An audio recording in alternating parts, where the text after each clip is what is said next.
ODM Party leader Raila Odinga is calling for an urgent national dialogue on how to deal with the debt burden, which is forcing government to increase taxes.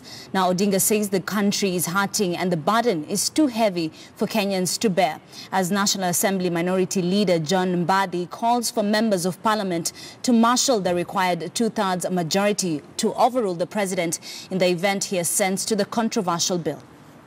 See the president and they're visiting the prime minister. All eyes are trained at the Jomo Kenyatta International Airport as Kenyans eagerly await President Uhuru Kenyatta's return and what action he will take as national outrage on the 16% VAT implementation continues.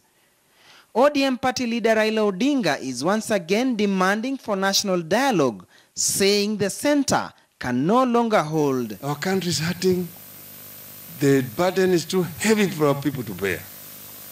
And that's why we must have a conversation how to deal with the debt burden, which is now forcing the government to increase taxes, which is unbearable to the people of Kenya. There are ways of dealing with these issues without punishing the common man, the poor people of our country. Raila added that the government cannot continue burying its head in the sand. We need to slay this animal called corruption. If corruption can be controlled, the government can raise the additional funds that they require for development without having to increase taxes to our people. Speaking on the same issue, Deputy President William Ruto asked Kenyans to be patient as government seeks to resolve the matter. Hakuna wasiwasi, sisi tutakubaliana.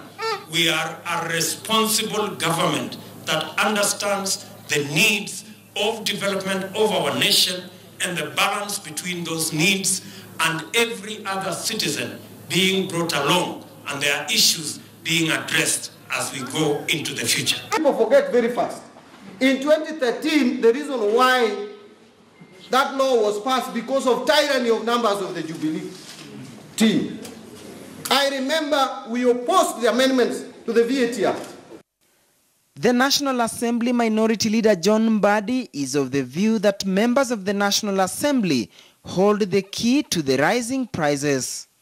Members of Parliament must express and exercise our veto authority. And 233 members of Parliament should be in that Parliament to overrule the President.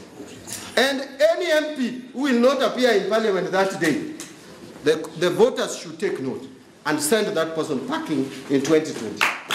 The National Assembly is currently on recess. Duncan Hemba, KTN News.